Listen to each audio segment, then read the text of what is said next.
Hey guys, welcome back to the channel. If you're new here, my name is Ali. I'm a final year medical student at Cambridge University, and in this video we're going to be hearing from myself and 7 of my medical student friends about their experiences of the Cambridge interview.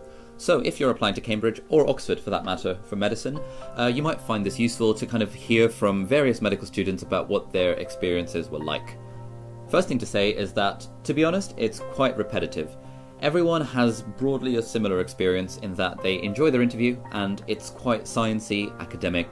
They ask you questions about stuff that you know, but then they ask you questions about stuff you don't know and they try and teach it to you and just kind of see what happens, see how you think, you want to be thinking out loud, all of that stuff. So this is quite a long video. Everyone kind of says the same thing, but I know that when me and my friends were applying, we would have taken an orchidectomy just to hear Cambridge students talk about their interviews. So hopefully you won't have to resort to that. You can just watch this video and you can hear from various medical students about what their Cambridge interviews were like. We've got some tips littered throughout this video about how you can prepare for it, things you can do on the day, and so on. But we've got a dedicated video about tips for the Oxbridge interview coming out within the next few days as well. So by the time you're watching this, it's probably out on the channel, so have a look at that. It'll be linked down below. But yeah, here we go. We're just going to run through and we'll have 8 medical students talking about their tips for the Cambridge interview. I really hope you find it useful. I actually loved my Cambridge interview. I came out of it thinking that was like the funnest day I've ever had. Oh wow. Probably not ever. Ali, don't put that in. That's no, I came out thinking that I had a really good time. That you walk into these rooms, you have these really comfy sofas, you sit down and you're just chatting with these awesome people. Yeah. And it is challenging, but I kind of almost, I really didn't think I was going to get in, so I was like, I'm just going to try and have fun, and I had nothing to lose at that point, so I was like, you know, I'm just doing this for a test for me. The first thing to say is I really enjoyed it. It was probably the most enjoyable interview of the 4 that I had, and it was like, they were kind of asking questions that I vaguely knew the answer to, but kind of exploring the topics in a depth that I hadn't covered before. So I had to think a lot for myself, and it wasn't really an interview in the traditional sense that I was expecting. I was expecting it to be, you know, these old men kind of seated behind a desk, throwing questions at me and me having to kind of answer in a very formal fashion. I don't know, you know, the whole Cambridge stereotype. But in reality, it was quite friendly. They were still quite old men, but it was kind of in a lounge living room setting with like comfortable sofas, and it seemed very relaxed. And it wasn't so much as them interrogating me as a sort of two-way conversation. So they'd ask a question, I'd respond, they'd respond to that. They would kind of teach me a little bit of a topic that I didn't know, and then they'd ask a follow-up question. So it honestly did feel a lot like a teaching session, and 5 years in, having been at Cambridge for the last 5 years, I can say that the interview was quite similar to what our small group supervisions are like, where, you know, you start with a topic and the supervisor teaches you something and then they ask you a question about it, and, you know, it's a very two-way dialogue, and I really liked that aspect of the Cambridge interview. Okay, so my Cambridge interview was totally different to my other interviews. It was very science-based, science and maths, and so when I turned up it was 2 separate interviews, so that was the first difference, was that you had to wait around sort of all day, and you were interviewed by 2 separate groups of people. The first one I had, I found really difficult. I went in and it was sort of using maths techniques, looking at graphs, interpreting them, and then also sort of extrapolating from that and seeing what you could think in an abstract way as well as in a scientific way.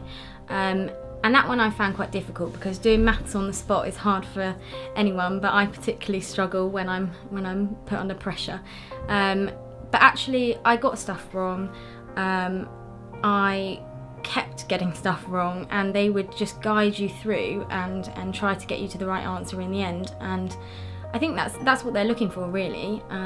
They're looking for someone who can get things wrong and recover from it and keep going and learn from them, because in the end these are the people who will be your tutors, these are the people who will teach you, and if they can't teach you in an interview situation, then they're not going to be able to teach you when you actually come here. So don't be afraid of getting stuff wrong, just have a go and really try and use your sort of first principle knowledge of your basic biology, maths, chemistry, physics, all of those, in order to get to some sort of answer. And if it's right, great, but if it's wrong, it might not be the end of it.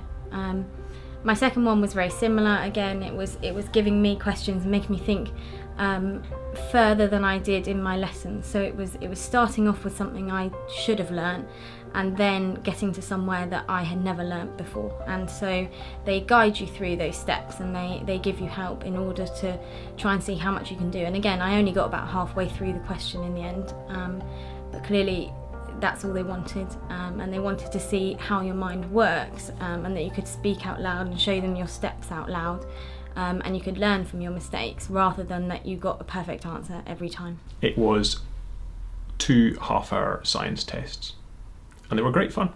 The interviewers asked me some questions and I answered them, and then they probed and probed and probed until they found something I didn't know, and watched how I responded to not knowing something, and trying to work things out from first principles, or from earlier principles that we had established.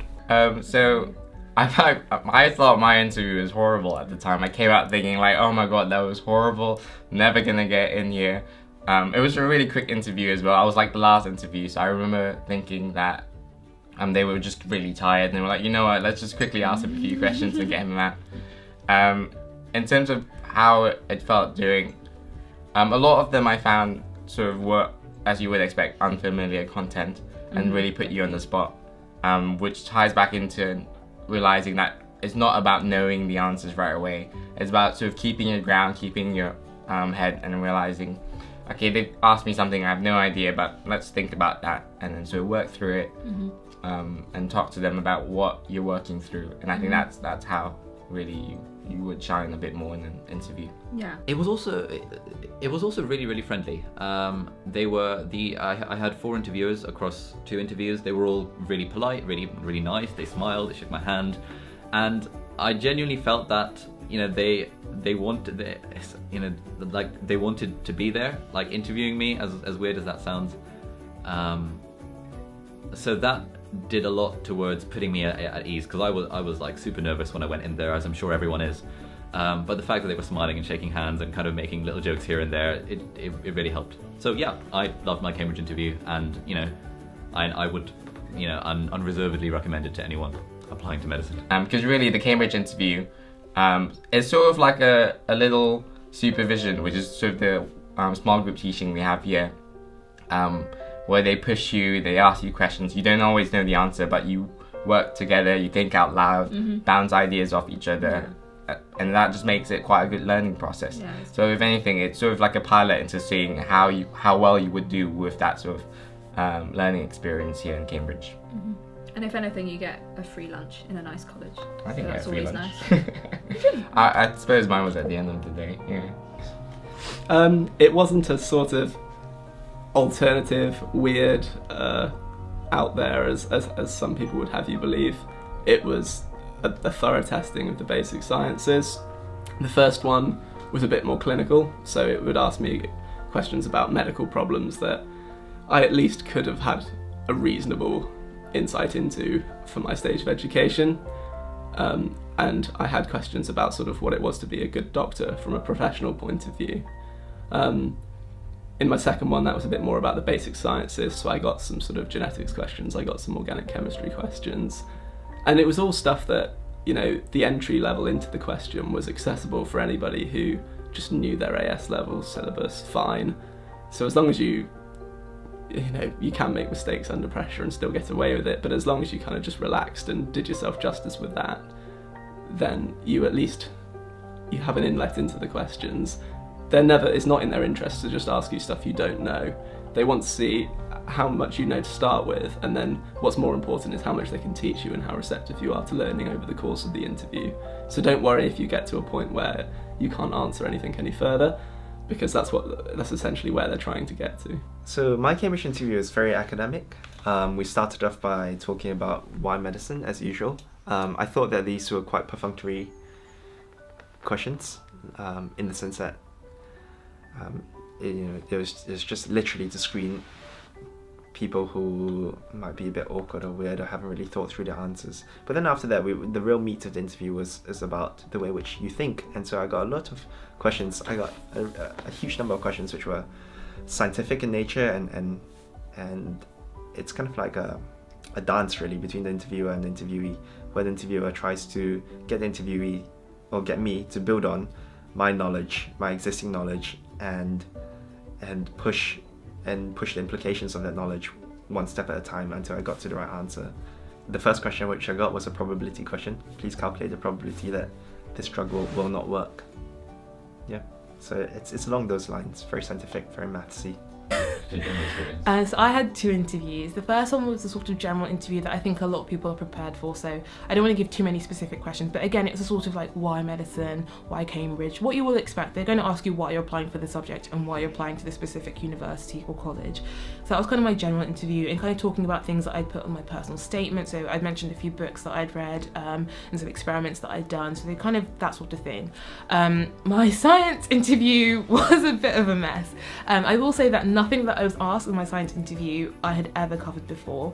A lot of the stuff I was asked in my science interview I didn't cover until my 3rd year at Cambridge, so going with the expectation that they're not going to ask you anything that you know, because that's kind of what they want to do. They want to see how you think and not just what you've memorised, and that was very much what it was. It was working through questions where there was no way that I would have known the answer beforehand. I just had to work through it with them and show them how I think and how I reasoned. If you want to see any of those particular questions, I do have a video on my channel where I've basically go through the questions in that interview. So thank you for watching. That was 8 medical students talking about their experiences of the Cambridge interview.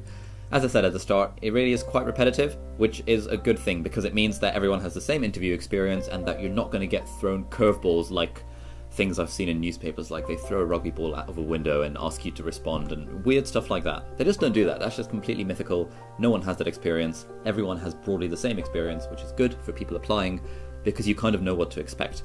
So please do keep a lookout for the video that we've got coming out very soon, if not already, about tips for the Oxbridge interview. If you like this video, please give it a thumbs up. If you haven't subscribed to the channel, please consider doing so. We've got videos about interview, BMAT, stuff like that. And I also vlog every now and then about life as a final year medical student. So thank you very much for watching. Have a lovely day, and I'll see you next time. Bye.